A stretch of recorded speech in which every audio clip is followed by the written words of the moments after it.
Next topic है importance of sound in multimedia. जैसा मैंने पिछली क्लास में आपको बताया था कि मल्टीमीडिया इंफॉर्मेशंस का एक ऐसा कलेक्शन है जिसमें टेक्स्ट के साथ इमेज, ऑडियो और वीडियो इन चारों कंपोनेंट्स को इंटीग्रेट किया जा सकता है। उदाहरण के लिए जब आप पावर पॉइंट की स्लाइड बनाते हो तो पावर पॉइंट की स्लाइड बनाते समय आप जरूरत पड़ने पे टेक्स्ट का इस्तेमाल करते हो, जरूरत पड़ने पे इमेज लगाते हैं, आप ऑडियो भी लगा सकते हैं और जरूरत पड़ने पे वीडियो भी पुटअप कर सकते हैं। फाइनली वो एक ऐसा पैकेज बन जाता है जब आप प्रेजेंटेशन देते हैं तो उस पैकेज में टेक्स्ट भी दिखाई देता है, आवश्यकता के अनुसार इमेज, ऑडियो, वीडियो एवरीथिंग दिखाई देती है। तो ये एक फाइनेस्ट एग्जांपल है मल्टीमीडिया का। अब जैसे हमने पिछली क्लास में मल्टीमीडिया में टेक्स्ट के इंपॉर्टेंस को समझा था, वहीं आज हमें मल्टीमीडिया में साउंड के इंपॉर्टेंस को समझना है। तो हालांकि ये बात तो बहुत ही सिंपल है कि साउंड का अपना एक इम्पैक्ट होता है। बगैर साउंड के प्रेजेंटेशन लगभग बिल्कुल डाउन पोजीशन पे कहलाएगी। आप समझ लीजिए कि कोई मूवी आप देख रहे हैं उस पर साउंड नहीं हो, आप कोई एडवर्टीजमेंट सुन रहे हो उसमें साउंड नहीं हो, आप कोई प्रेजेंटेशन देख रहे हो उसमें साउंड नहीं हो, तो बिना साउंड के तो वो इफेक्टिव होगी ही नहीं कभी भी। बिल्कुल वो ऑलमोस्ट मान के चलिए डेड है। फिलहाल इंपॉर्टेंस की बात से पहले हम समझ लेंगे साउंड क्या है। तो साउंड एक ऐसा कंपन है जिसे सुनने की शक्ति के आधार पर पहचाना जाता है। मतलब यूजुअली हम साउंड को देखते तो है नहीं और ना तो उसको हम क्या करते हैं, साउंड को हम सुनते ही हैं। तो यहाँ पर यही बात बताई गई है कि साउंड एक ऐसा कंपन है, एक ऐसा वाइब्रेशन है जिसे हम सुनने की शक्ति के आधार पर पहचानते हैं। सामान्यतः हम उन वाइब्रेशंस को सुनते हैं जो हवा के जरिए एक स्थान से दूसरे स्थान पर जाते हैं। साउंड का प्रसार गति उस माध्यम के प्रकार, तापमान और दबाव पर निर्भर करता है। इनका कहना यह है कि वाइब्रेशंस जो होते हैं वो हवा के जरिए एक जगह से दूसरी जगह पहुंचते हैं और कहीं ना कहीं साउंड भी इन चीजों पर बहुत ज्यादा डिपेंड करता है। आप देखते होंगे कि नाइट के समय में, रात के समय में साउंड हमें दूर दूर का भी सुनाई देता है, तो क्योंकि बाकी साउंड कम होता है, हवा का भी प्रसार ज्यादा रहता है।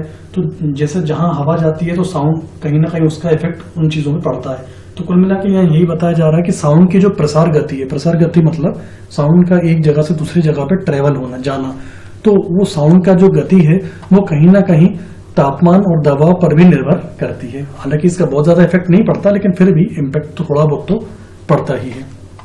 ओवरऑल बात ये तो था साउंड। अब बात करते हैं इसके इम्पोर्टेंस के बारे में। तो जैसा मैंने पहले आपको बताया कि audio is used in computers to enhance the multimedia applications in various ways. इसका मतलब ये है कि मल्टीमीडिया एप्लीकेशंस को एनहेंस करने के लिए, यानी कि उसे और बेहतर ढंग से प्रदर्शित करने के लिए, उसको और इम्प्रेसिव बनाने के लिए हम मल्टीमीडिया एप्लीकेशंस में ऑडियो का इस्तेमाल करते हैं। Nowadays there are endless application programs that are designed to educate people using the internet। इसमें कहा जा रहा है कि अभी के समय में एंडलेस, अंतहीन प्रोग्राम ऐसे हैं, अंतहीन ऐसे प्रोग्राम्स हैं, ऐसी एप्लीकेशंस हैं जो इंटरनेट के माध्यम से लोगों को एजुकेट कर रही हैं। अब when you look at the internet education you will see that they need to have audio help. अब आप उसमें देखते हैं कि इस तरह के प्रोग्राम्स में कहीं ना कहीं ऑडियो की जरूरत होती है। आप बिलीव कीजिए अगर यहाँ ऑडियो नहीं होगा तो ये पूरी तरह से मान लीजिए डेड है सब कुछ। Because then the education is much easier. People who want to learn something using the power of the internet, they will much rather watch an educational video। यहाँ पर ये बताया जा रहा है कि अगर कोई व्यक्ति इंटरनेट के माध्यम से कुछ सीखना चाहता है और अगर उसे कोई एजुकेशनल वीडियो से कुछ ज्ञान प्राप्त करना है तो वहाँ पर ऑडियो एक बहुत इंपॉर्टेंट रोल प्ले करता है। आप इसी वीडियो की बात कर लीजिए जो मैं आपको अभी बता रहा हूँ। मैं यहाँ पर केवल आपको स्लाइड्स दिखाऊं, मेरी आवाज़ आप तक ना पहुँचे, तो यहाँ पर कहीं ना कहीं थोड़ा सा इम्प्रेशन डाउन होगा और ज़्यादा इफेक्टिव प्रेजेंटेशन ही बन नहीं पाएगी। और अभी जिस तरह से मेरी बात आप तक पहुंच रही है शायद उस तरह से बात ना पहुंच पाए। तो यही है ऑडियो का इम्पोर्टेंस एक मल्टीमीडिया एप्लीकेशन में। अब यहाँ पर नेक्स्ट टॉपिक है मोनो और स्टीरियो साउंड। तो अभी थोड़ी देर पहले हमने समझा साउंड के बारे में कि साउंड एक तरह का वाइब्रेशन है जो हम अपने कानों से सुनते हैं। अब यहाँ पर साउंड को दो कैटेगरीज में बांटा गया है, एक मोनो और दूसरा स्टीरियो। तो यहाँ पर सबसे पहले मोनो समझ लेते हैं कि मोनो साउंड में one single channel is used. मतलब मोनो साउंड में केवल एक सिंगल चैनल यूज किया जाता है। हालांकि ये ना समझें कि इस साउंड में स्पीकर भी एक ही होगा, ऐसा नहीं है। स्पीकर एक से ज्यादा हो सकते हैं लेकिन वो सभी सिग्नल की सेम कॉपी को ही प्रोड्यूस करेंगे।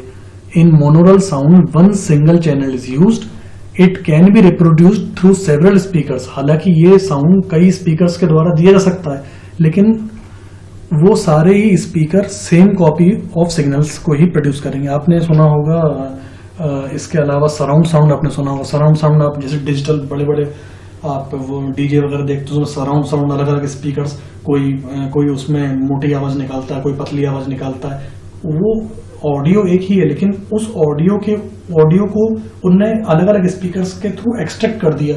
एक मोटी थाप निकालेगा, एक जिसमें बेस ज्यादा होगा, एक जिसमें टेरिबल ज्यादा होगा, वो सराउंड साउंड हो गया। ये सराउंड साउंड नहीं है, ये मोनो साउंड है। ये सिंपल एक कॉपी साउंड की ही प्रोड्यूस करेगा, भले स्पीकर कितने भी ज्यादा हो, लेकिन सबको सिग्नल की एक ही कॉपी मिलेगी। अब जिस सराउंड साउंड की बात है, मोनो साउंड को मैं ऐसे दर्शा सकता हूँ, ये एक ही सिग्नल की कॉपी है। एक ही सिग्नल की कॉपी 2 स्पीकर में जा रही है, 3 स्पीकर में भी जा सकती है, 4 में भी जा सकती है, लेकिन जाएगा केवल एक ही सिग्नल। आप सोचेंगे कि ये स्पीकर थोड़ा अलग साउंड निकाले, ये अलग साउंड निकाले, तो ऐसा मोनो साउंड के केस में नहीं है। अब बात करते हैं अगले स्टीरियो साउंड की। तो in stereophonic sound more channels are used.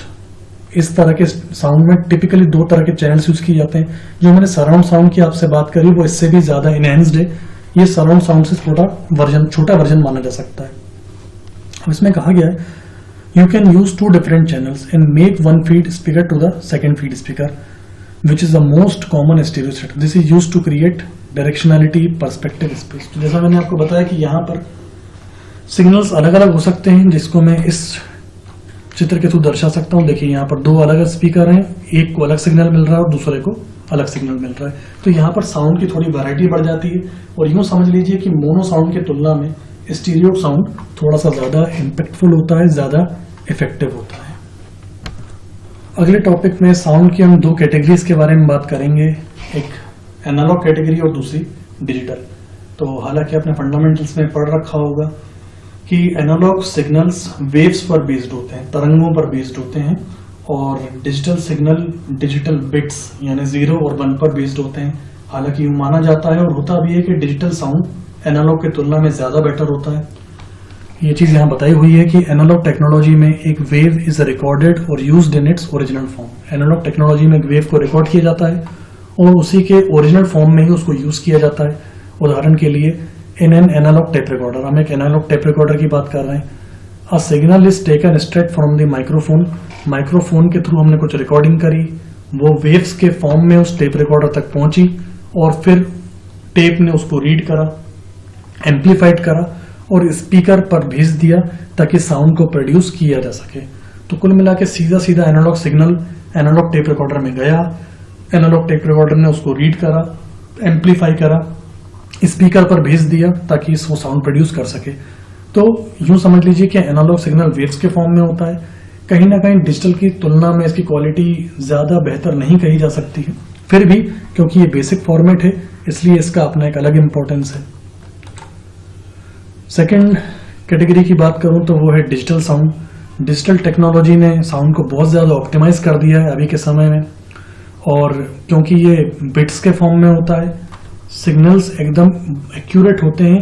अगर हम एनालॉग वेव्स की बात करें, एनालॉग वेव्स प्रोबेबिलिटी पर बेस्ड होती हैं, अप एंड डाउन की बीट्स पर बेस्ड होती हैं, जबकि डिजिटल सिग्नल एकदम एक्यूरेट होते हैं, करेक्ट होते हैं। और कंपैरिजन, अगर हम कंपैरिजन करें एनालॉग से तो ये ज्यादा परफेक्ट साउंड होता है। ये चीज यहाँ पर बताई हुई है। The analogue waves is sampled at some intervals, यानी कि जो एनालॉग की वेव्स होती है वो कुछ अंतराल के बाद सैंपल्ड होती है और फिर उसे जब नंबर्स में कन्वर्ट कर दिए, वो नंबर्स में कन्वर्ट हो जाती है जब हम एनालॉग सिग्नल को किसी डिजिटल डिवाइस में स्टोर करते हैं। आप एक बात समझ लीजिए कि जैसे मैं इनपुट यहाँ पे दे रहा हूं तो वो एनालॉग फॉर्म में जा रहा है, लेकिन अगर वो किसी डिजिटल डिवाइस में जाएगा तो वो ऑटोमेटिकली डिजिटल साउंड में कन्वर्ट हो जाएगा। तो यहाँ पर ये चीज बताई हुई है। एनालॉग और डिजिटल 2 फॉर्मेट्स हैं, जिसमें से अभी के समय की अगर मैं बात करूं आपसे तो most of the devices are capable of obtaining sound in digital format. अभी के समय की मैं बात करूं तो ज्यादातर डिवाइसेस अब डिजिटल डेटा को ही डिजिटल साउंड को सपोर्ट करती हैं। अब हम बात करेंगे कुछ साउंड फॉर्मेट्स के बारे में। फॉर्मेट्स का मतलब जैसे आप वर्ड की फाइल सेव करते हो तो वो DOC या DOCX फॉर्मेट में सेव होती है यूजुअली। एक्सेल की आप फाइल सेव करते हो तो XLS या XLSW के फॉर्मेट में सेव होती है। उसी तरह से आपको पता है कि साउंड भी अलग अलग तरह के एक्सटेंशन के साथ सेव हो सकते हैं, जैसे कि MP3 या MP4 या वेव फॉर्मेट या मिडी फॉर्मेट। तो कई सारे फॉर्मेट्स हैं, हम कुछ फॉर्मेट्स की बात करेंगे। तो पहला फॉर्मेट है यहाँ पर MIDI format. MIDI here stands for musical instrument digital interface. It is a format for sending musical informations between electronic musical devices like synthesizers and PC sound cards. इस तरह का फॉर्मेट यूजुअली उपयोग में लिया जाता है जब इलेक्ट्रॉनिक म्यूजिकल डिवाइसेस जैसे कि सिंथेसाइजर्स, इलेक्ट्रॉनिक गिटार हैं या इलेक्ट्रॉनिक कई सारे इंस्ट्रूमेंट्स रहते हैं, तो वो जिस फॉर्मेट में साउंड को कैप्चर करते हैं वो यूजुअली ये फॉर्मेट है, मिडी फॉर्मेट। हालांकि इस फॉर्मेट को आप फिर अपनी आवश्यकता के अनुसार MP3 या MP4 या वेव फॉर्मेट में कन्वर्ट कर सकते हैं। कई सारे कन्वर्टर सॉफ्टवेयर्स अवेलेबल हैं जो साउंड फॉर्मेट्स को चेंज करने की कैपेबिलिटी रखते हैं। फिलहाल ये बाय डिफॉल्ट फॉर्मेट की बात हो रही है, तो जो इलेक्ट्रॉनिकल म्यूजिकल इंस्ट्रूमेंट्स रहते हैं वो बाय डिफॉल्ट मिडी फॉर्मेट में डेटा को सेव करते हैं और फिर आप हालांकि उसे विभिन्न फॉर्मेट्स में चेंज कर भी सकते हैं। यहाँ बताया गया है MIDI format was developed in 1982 by the music industry. इस फॉर्मेट को 1982 में म्यूजिक इंडस्ट्रीज के द्वारा डेवलप किया गया। ये फॉर्मेट बहुत ज़्यादा फ्लेक्सिबल है और रियल प्रोफेशनल म्यूजिक मेकिंग के समय, यानी जब कभी म्यूजिक वगैरह कंपोज किया जाता है तो इस फॉर्मेट का बहुत ज़्यादा इस्तेमाल किया जाता है। अगली कैटेगरी है वेव फॉर्मेट। तो the wave format is developed by IBM and Microsoft. इस फॉर्मेट को IBM यानी कि इंटरनेशनल बिजनेस मशीन नाम की कंपनी और माइक्रोसॉफ्ट नामक कंपनी ने डेवलप किया है। It is supported by all computer running Windows. Windows run करने वाले लगभग सभी कंप्यूटर्स इस फॉर्मेट को सपोर्ट करते हैं और ये फॉर्मेट बहुत ज्यादा पॉपुलर है वेब ब्राउजर्स पे, यानी कि जब आप इंटरनेट एक्सप्लोरर यूज करते हो, मोजिला या फायरफॉक्स, मोजिला या गूगल क्रोम यूज करते हो, वहां पर जो भी साउंड है वो आपको बहुत ज्यादा केसेस में वेव फॉर्मेट में आपको मिलेगा। इसकी पहचान इस एक्सटेंशन से होती है .wav। अगला एक्सटेंशन है MP3 फॉर्मेट। ये तो बहुत ज्यादा यूज में लिया जाने वाला फॉर्मेट है। MP3 format is actually MPEG files. MP3 actually MPEG files होती हैं। ये इसका एक बड़ा वर्जन MP4 भी अवेलेबल है, आपको पता ही होगा। तो MP3 files actually MPEG files हैं जो कि मूविंग पिक्चर्स को भी सपोर्ट करती हैं MP4 के फॉर्म में।